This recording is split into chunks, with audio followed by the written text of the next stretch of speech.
Ladies and gentlemen, the microphone is about to witness a voice of truth and a voice of logic. I call it like I said. This is Durr's news, views, and opinions from the bottom. No peace! No justice! No peace! Now, coming to the mic, OneDurr. I used to argue the case that my father was a deadbeat. It's because I didn't yet understand systematic oppression and the toll that it takes on the oppressed. My father was a man of good intentions now that I see it. I don't blame him for his absence. The older and more wiser I become, I realize that he, and like many others, are victims to a psychologically damaging system. When the mind is manipulated, ladies and gentlemen, the pursuit back to stability may never come. So I don't blame my father for adopted behaviors. I don't blame my father for embedded ideologies. I blame the architects. The architects of the system in which capture his heart, mind, and soul. Everyone's life is not full of glee. America has serious issues, my friends. The system in America is the greatest illusionist I've ever seen. It commits horrendous acts in front of the eyes of millions, but paints it so beautifully, persuading those millions to remain in awe. But the average Joe is tired of this, ladies and gentlemen. The average Joe is tired. Our representatives have failed us. I feel like it's time for us to galvanize and find ways to save ourselves. I watch my peers as they relish in the fact that marijuana is now legal in DC. Really? Are we really parading over the fact that the government has granted us the freedom to legally alter our minds? Instead of providing resources to build our minds? What we need is a new political party filled with pragmatists. The next president, senator, mayor needs to be a product of the average Joe. No more Harvard graduates and billionaire businessmen. How does the 1% of this country supposed to understand the struggles of the other 99? I am not a Democrat. I am not a Republican or independent. I am the pragmatic. OneDurr.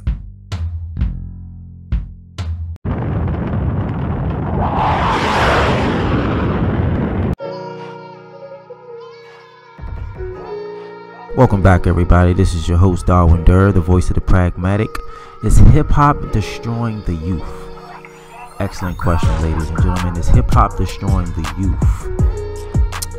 I know that I said I was going to be doing Sunday programming only, but I have to be perfectly honest with you. I was not satisfied with my first attempt at in this podcast field, business, whatever you want to call it. So this right here is my resilient moment. This is my crossing of a shaky bridge. This is my return. This is my prosperous moment. This is what defines me right here. The red light on this microphone tells me to continue. Is hip-hop destroying the youth? I'm not going to really dive into that too much today. I'm going to probably leave that for my next broadcasting, which is going to be this upcoming Sunday. I'm going to approach that subject with some analysis, some interviews, and some great conversations, because I have this conversation a lot, and you'll be surprised by the answers. Some people think that it's not destroying the youth. Some people think that it is, but it's hip-hop destroying the youth. Because here's the question, like, what are lions when their environment is compromised by a system that is strategically breaking them down? What do you expect? Chaos or progression? When the bread is not coming over the royal gates, ladies and gentlemen, the peasants have to acquire crumbs any way they can. My community and communities like mine are lacking the resources that is needed to prosper. Hip hop may be the only outlet at the moment. Because I don't know if you notice, there is no more Martin Luther Kings or Malcolm X's, ladies and gentlemen. For some reason, the black man has developed this for self mentality, which ultimately leaves behind the wounded. The wounded being people like myself and people like all those young guys who are dying in the inner cities due to gun violence, due to drug activity, due to high incarceration rates.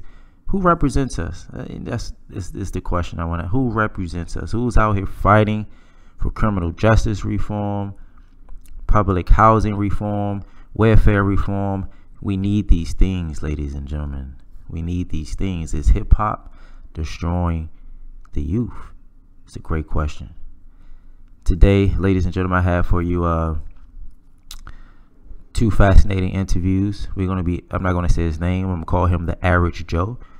It's a young man who works in the service industry, which I feel is the backbone of this country. The service industry provides character traits like courtesy, manners, professionalism, things of that nature. So we're going to have that interview a little bit later.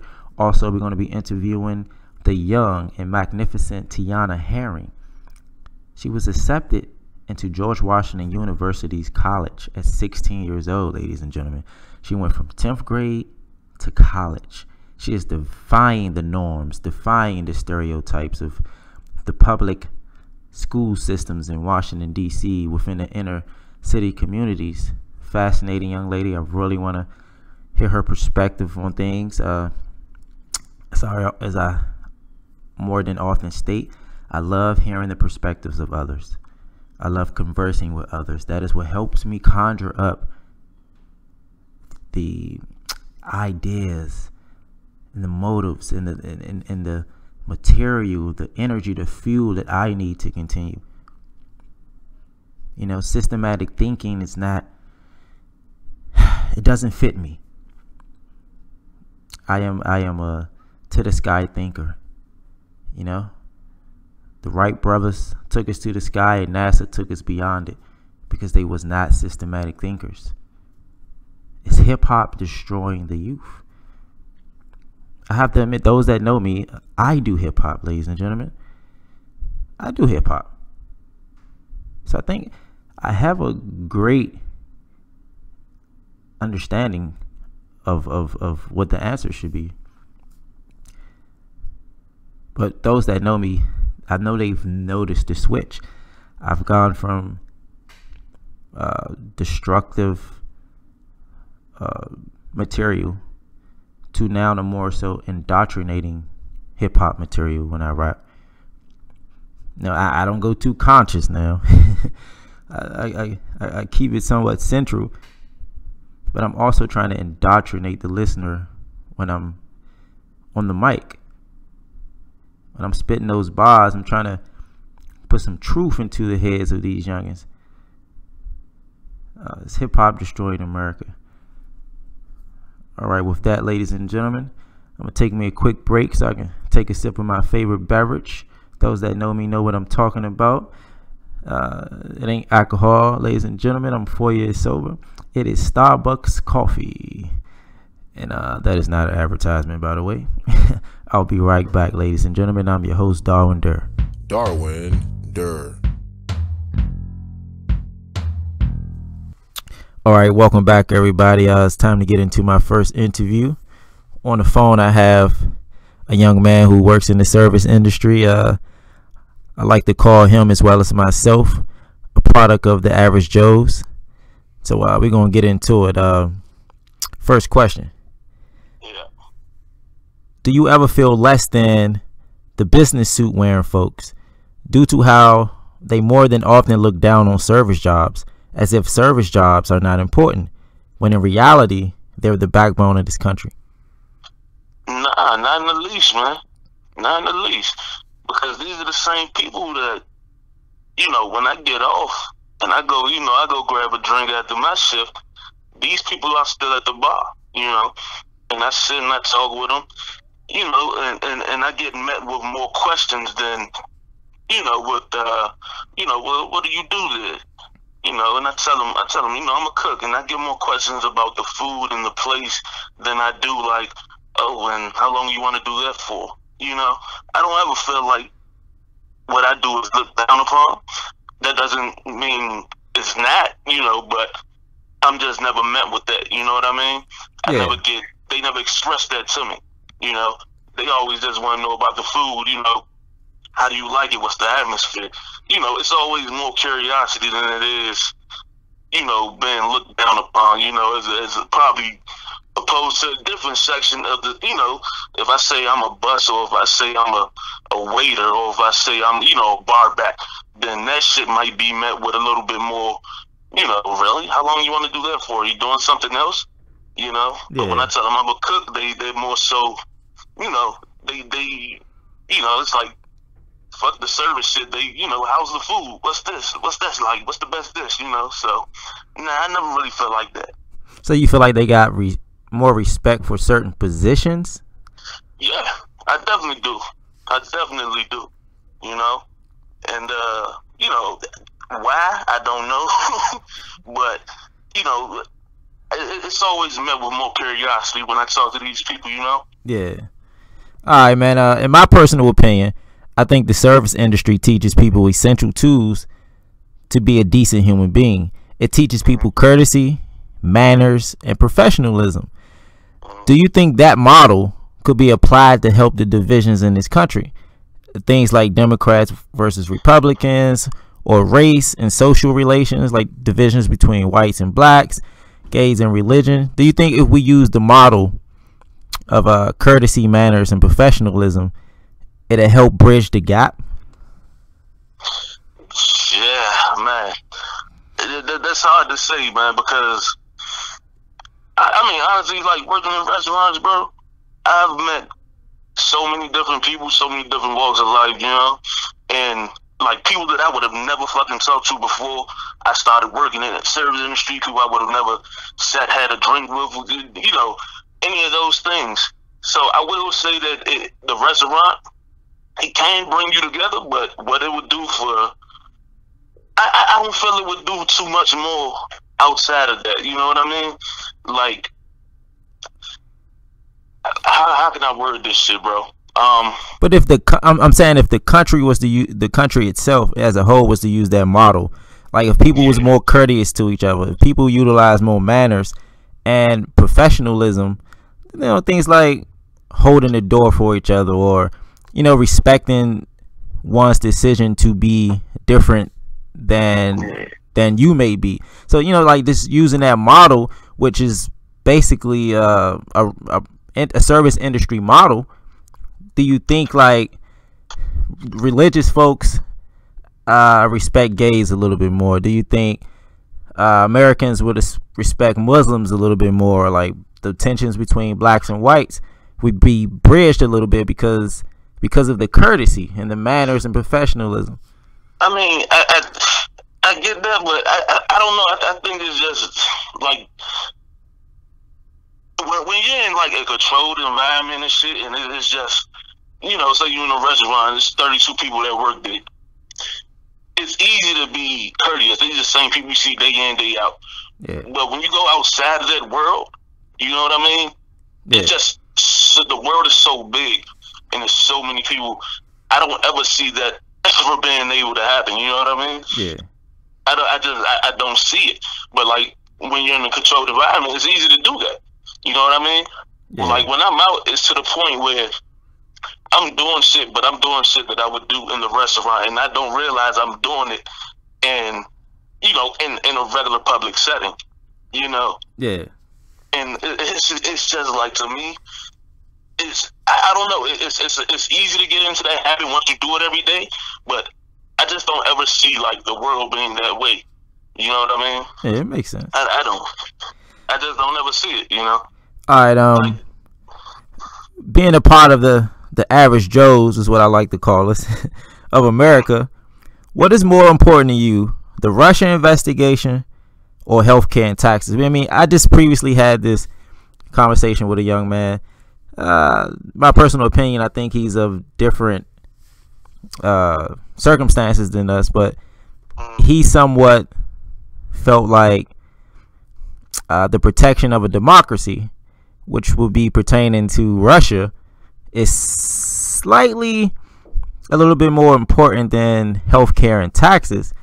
And in my personal opinion, I think a little bit differently. So I just wanted to know, because the average Joe, I feel like, will have a different perspective, because we probably more so are affected by what's actually affecting us. And Right.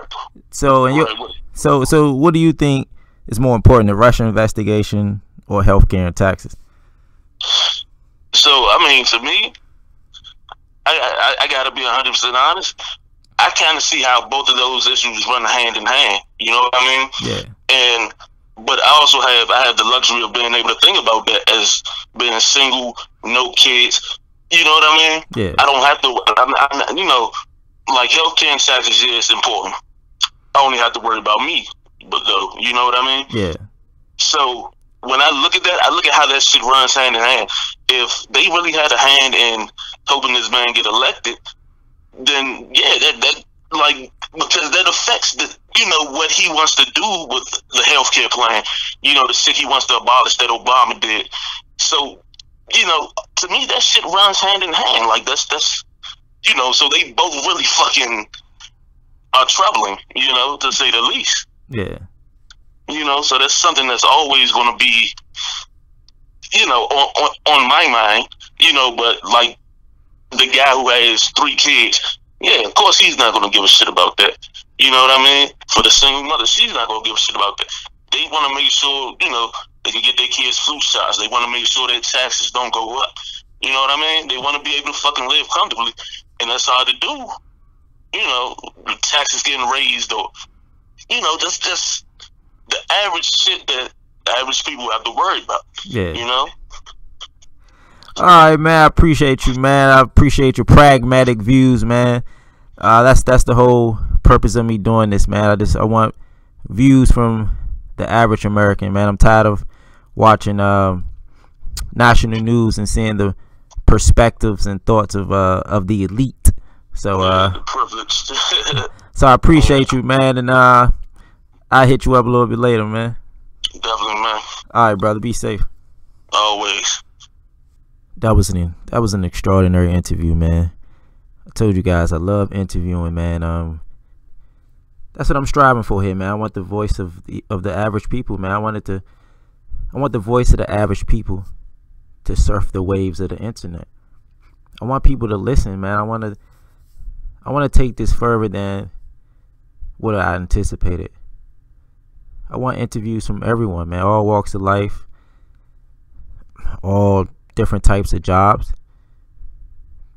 Periodically, I want some good debates.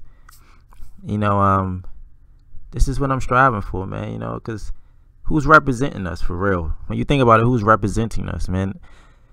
I was at the gas station a few moments ago, and it's like a dozen or so young black guys out there, man, and you know, all panhandling or asking for change. And these guys are able-bodied men, meaning like they have the capabilities of working. They're not disabled. You know, it's just the only problem is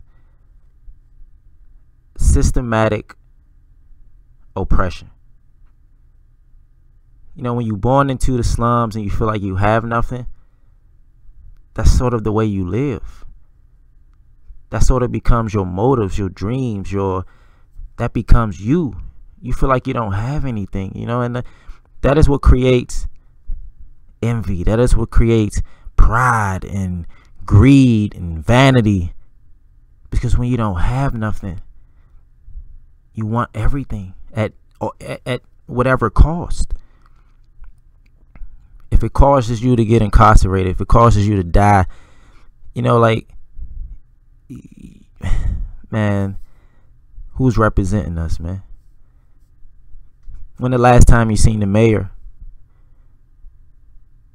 walking through your neighborhood? Why doesn't the mayor do meet and greets? Why doesn't the mayor walk through the public housing sector?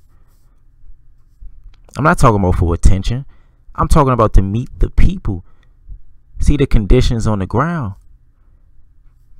When the last time the chief of police walked through the public housing sector, not to arrest anyone, but to see the conditions on the ground, shake the hands of the young men that's sitting on the steps, witness the alleys they walk through, witness the clotheslines that they still hang their clothes on. It's 2017 in public housing. We still have clotheslines. Clotheslines, ladies and gentlemen. Who's representing us? Why do we vote the way we vote? Why do we vote for dormancy? Is hip-hop destroying the youth? These are all great questions. These are all fascinating questions. Fascinating interviews from a pragmatic mind. I'm your host, OneDurr. When I come back, get ready for the second interview. OneDurr. Welcome back, everybody. It's your host, OneDurr. Is hip-hop destroying our youth? How many of you guys out there heard the Jay-Z's album? It seems like he's trying to indoctrinate us, man. Is that what you get from it? Because that's what I get from it.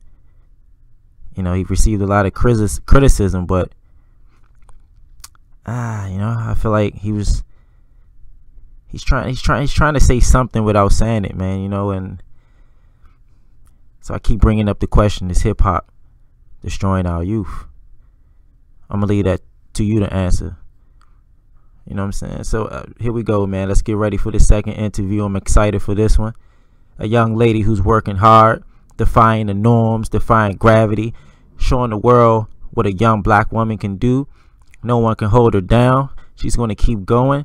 All right, you all, bring it to the mic. We have Miss Tiana Herring, who has entered college. She went to college from 10th grade. She didn't do 11th and 12th. She went to college from 10th grade. Let's get this interview rolling. All right, welcome back, everybody. This is your host, OneDurr. We're about to get into our second interview with Miss Tiana Herring. As I stated, her story is pretty fascinating to me. She's a 16-year-old young woman who was accepted into George Washington University, and I find that to be very, very fascinating. Let's get into this interview. First question is, to go to college at 16, how does it feel? It was a bit overwhelming at first, being 2 years younger than every other freshman that's enrolled at the university. But I adjusted to it pretty quickly because I have a cohort of other students there with me. So it's kind of like a little family. You have friends, and I've known them since my freshman year of high school. So we had 2 years to get to know each other. And of course, we didn't know who was going to make it into this program, but it's been a very great experience. It's allowed me to take courses in areas that I'm interested in instead of just the core classes. So I'm interested in psychology, and I took general psychology last year, and I'm taking social psychology this year. I would not have been able to do that at my high school. So like I said, it was a bit intimidating at first. You know, I didn't really know what to expect going into it, but I can definitely say that it's paid off. So I'm very happy about that.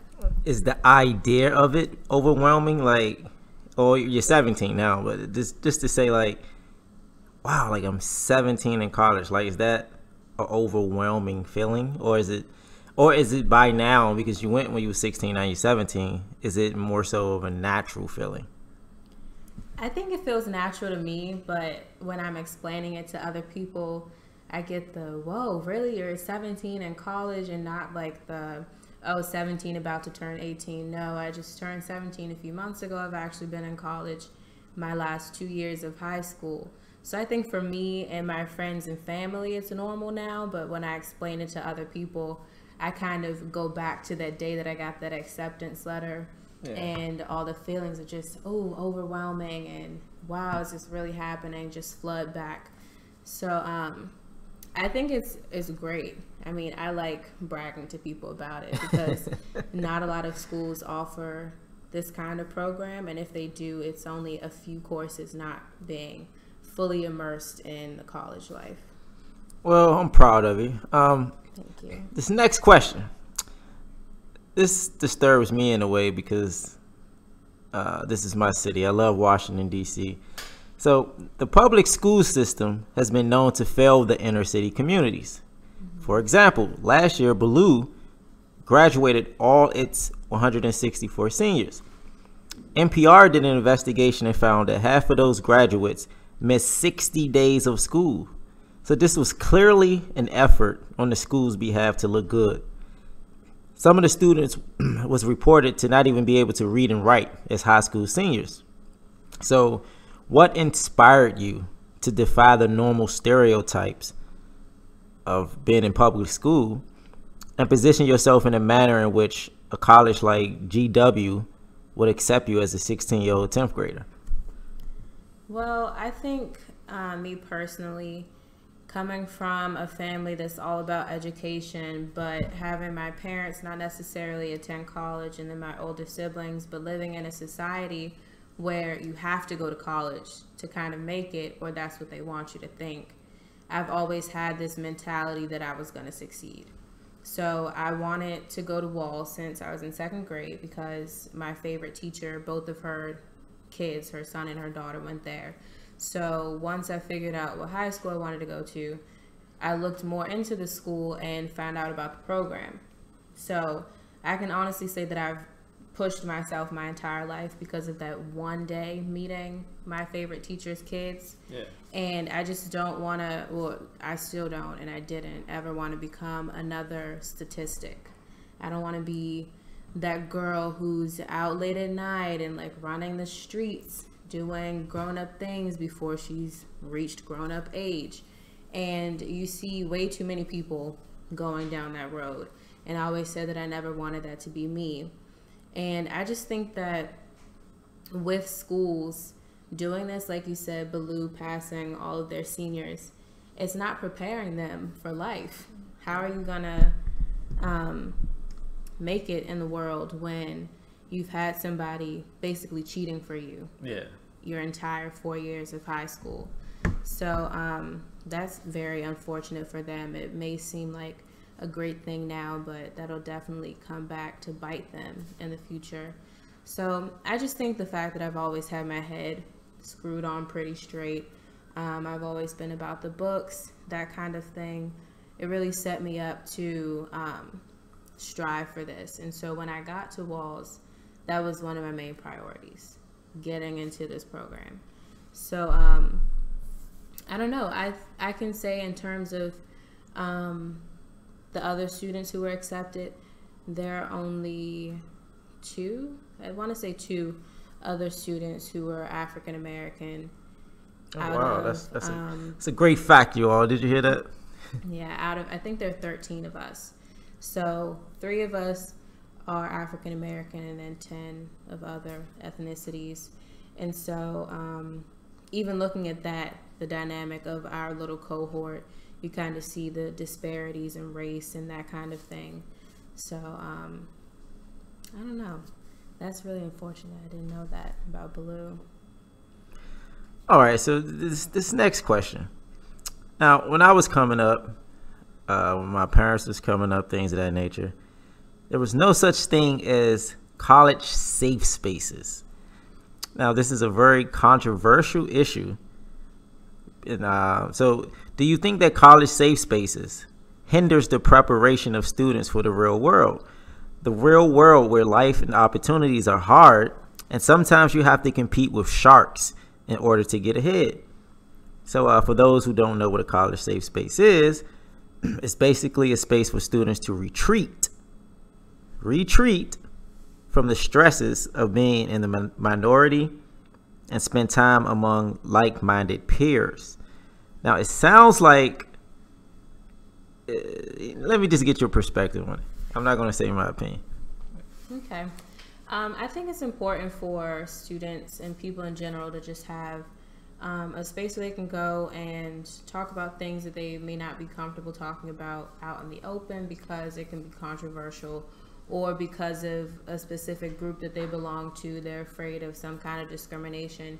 But at the same time, I think there comes a point where you're going to have to face the fire of what everybody has to say, and you can't just run away from that. So I see both sides of this argument, how it can kind of be exclusive in a way to have this space for minorities and people of the like who can kind of get away, and it can kind of seem like they're trying to separate themselves from everybody else. And that's what I get what you're saying. Is that going to ultimately hinder them in the future, where it's kind of a dog eat dog world? But I don't know, that's a good question, because my take is you can't escape controversy due to the First Amendment, which is freedom of speech. So while college offers a space for students to retreat, the world doesn't. And the reality is that, like, it's a dog eats dog world. There's racism, there's bigotry, there's hateful rhetoric, and none of those things seem as if it's going to meet its abolishment. Like, I feel like it's here to stay for some time now. So when college students go off to graduate and then they get into the real world, I just feel like there is no safe spaces. And if they are used to safe spaces, how are they going to be prepared for the real world? I mean, it seems like these spaces kind of they provide like an outlet.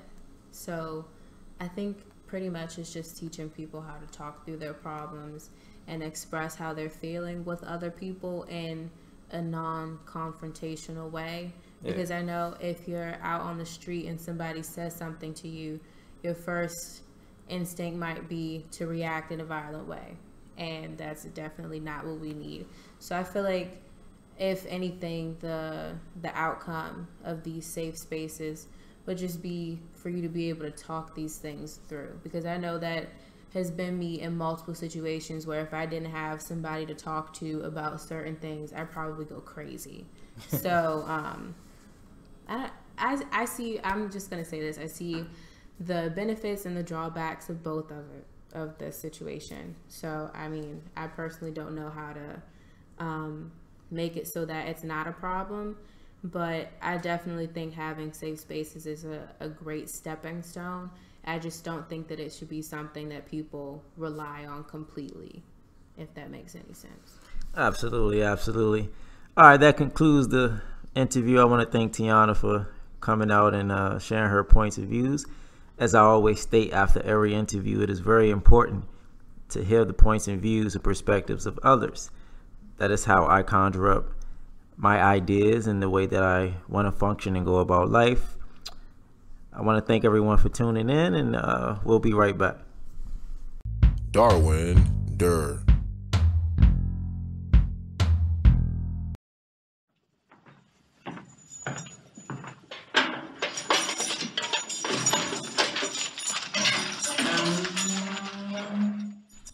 That is the sound that destroys a whole community, ladies and gentlemen. That is the sound that impairs the psyche of many, many African American men. That is the sound that keeps the black man dormant. But yet, a lot of our young brothers relish in the idea of being incarcerated. We now search for cool points for served time. Served time is now celebrated moments amongst our peers. The psychology of my community has witnessed a reversal. I repeat, the psychology of my community has witnessed a reversal. We are now warriors for dormancy instead of progression. Public housing is our cage. But what are lions when their environment is compromised by a system that is strategically breaking them down? What do you expect? Chaos or progression? When the bread is not coming over the royal gates, ladies and gentlemen, the peasants have to acquire crumbs any way they can. OneDurr.